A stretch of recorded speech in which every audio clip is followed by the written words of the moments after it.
अस्सलामुअलैकुम जी, class 9th। आज आपका यूनिट 6 का पहला आर्टिकल है। टॉपिक 6.1 वर्क के वर्क क्या होता है, आज हम उसके बारे में पढ़ेंगे।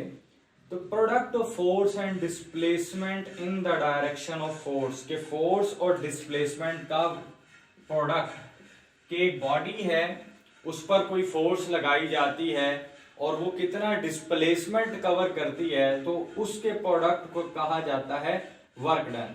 तो वर्क डन बेटा आप लोगों के पास क्या होगा, मैक्सिमम या मिनिमम कब हो सकता है, यानी कि वर्क की मिकदार ज्यादा कब हो सकती है या कम कब हो सकती है, ये डिपेंड करता है कि हम उस पर ज्यादा फोर्स लगाएं और वो ज्यादा डिस्प्लेसमेंट कवर करे तो वर्क डन ज्यादा होगा। अगर हम कम फोर्स लगाते हैं और बॉडी कम डिस्प्लेसमेंट कवर करती है तो वर्क डन कम होता है। तो इसका फार्मूला है आपके पास W is equal to FS। तो फोर्स और ये डिस्प्लेसमेंट के लिए या डिस्टेंस के लिए आप लोग इस्तेमाल कर लेंगे। तो इसका यूनिट क्या है, आपने यूनिट यहीं से देखने हैं। फोर्स का यूनिट न्यूटन है और डिस्टेंस का यूनिट या डिस्प्लेसमेंट का यूनिट मीटर है, तो ये न्यूटन मीटर बन जाएगा। और इसका दूसरा यूनिट जॉल भी है, या जॉल इसे कहा जाता है। तो ये वर्क डन का यूनिट है। तो वर्क डन क्या है, एक स्केलर क्वांटिटी है। तो अभी हम डिस्कस कर लेते हैं कि वर्क डन की कुछ एग्जांपल्स के साथ। ये एक ट्रॉली थी, इस ट्रॉली को एक आदमी जो है ये फोर्स लगाकर खींचना चाह रहा है। आप ये देख रहे हैं, ये फोर्स इस डायरेक्शन में लगा रहा है ऊपर की तरफ, ठीक है जी। तो इस फोर्स के दो कंपोनेंट्स बन रहे हैं। एक ये कंपोनेंट बन रहा है जो कि एक्स डायरेक्शन की तरफ है, तो ये Fx है। और ये ऊपर कंपोनेंट बन रहा है जो y डायरेक्शन की तरफ है, ये Fy है। और ये किसी एक एंगल थीटा के साथ जो कि x एक्सिस के साथ ये बना रहा है। तो अब क्या करता है जी, ये ट्रॉली डिस्प्लेस करती है d डिस्टेंस या डिस्प्लेसमेंट कवर करने के बाद ये B पॉइंट तक पहुंच जाती है। तो यहां पर आपने देखना है कि जब आप पैरेलल में बात करते हैं, ठीक है जी, तो जब पैरेलल में बात करते हैं तो इसका जो वर्टिकल कंपोनेंट है Fy, तो आप इसको इग्नोर कर देते हैं। आप सिर्फ डिस्कस करेंगे इसके हॉरिजॉन्टल कंपोनेंट को, Fx को। तो W is equal to Fx dot d. जिस तरह ये Fd था तो इस तरह Fx डॉट डी है आपके पास, ठीक है जी।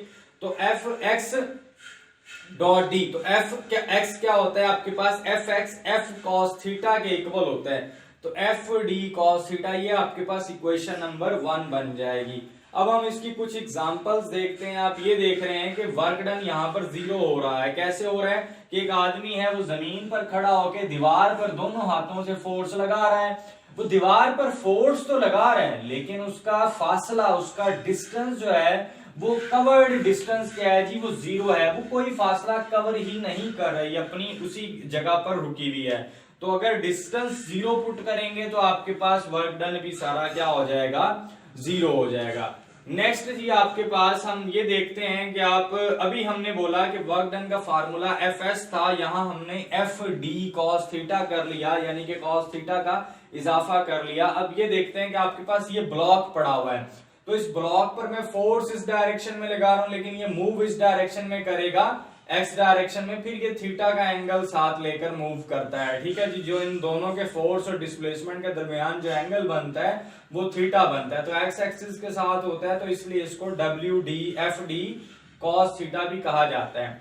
अब हम इसके केसेस देखते हैं कि आपके पास वर्क डन की वैल्यू मैक्सिमम और मिनिमम किस तरीके से होती है। इधर आप लोग देख सकते हैं कि फोर्स और डिस्प्लेसमेंट लगाई जा रही है एक ब्लॉक पर। फोर्स भी उसी डायरेक्शन में लग रही है और डिस्प्लेसमेंट भी उसी डायरेक्शन में लगाया जा रहा है।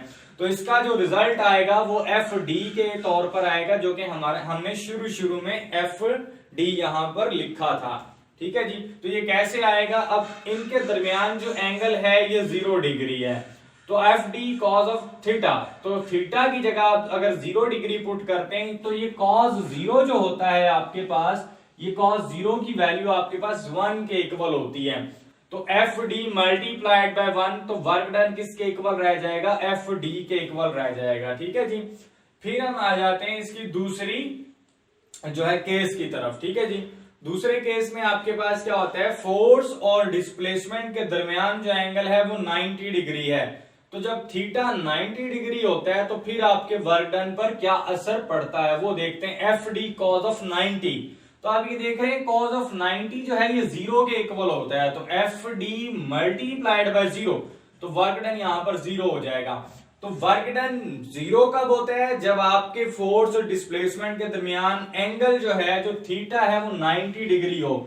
और वर्क डन मैक्सिमम कब होता है, जब आपकी फोर्स और डिस्प्लेसमेंट के दरमियान थीटा जो है यानी कि जो एंगल है वो 0 डिग्री हो। जब ये 0 डिग्री होगा तो वर्क डन मैक्सिमम होगा, जब 90 डिग्री होगा तो वर्क डन मिनिमम होगा। ठीक है जी, यानी कि 0 होगा। इस मिनिमम वर्क डन की, 0 वर्क डन की एक एग्जांपल आप देख लें। आपके पास ये सन है, सन के अराउंड अर्थ रिवॉल्व कर रही है, ये अर्थ है। तो आप ये देखते हैं कि सन जो है वो अर्थ को अपनी तरफ अट्रैक्ट करता है, अपनी तरफ खींचता है, जो कि ग्रेविटेशनल फोर्स यानी कि ग्रेविटेशनल पुल की वजह से होती है। अब फोर्स लगाई जा रही है इस डायरेक्शन में, लेकिन अगर आप इसकी डायरेक्शन की, मूवमेंट की डायरेक्शन को देखेंगे तो ये इस डायरेक्शन में ये मूव करेगा। ठीक है जी, तो ये इस डायरेक्शन में मूव करता है, लेकिन फोर्स इस डायरेक्शन में लगाई जाती है। तो आप ये देख सकते हैं कि इसके दरमियान भी जो एंगल बन रहा है वो एंगल 90 डिग्री का बनता है, तो ये भी 90 डिग्री का एंगल बनता है। तो यहां पर एफ डी कॉस 90 जब पुट करेंगे तो वर्क डन भी यहां पर क्या होगा, 0 रहेगा। तो ये मुख्तलिफ इसकी एग्जांपल्स थी आपके पास कि वर्क डन मिनिमम, मैक्सिमम, 0 कब और कैसे होता है जी। Thank you ji, Allah Hafiz.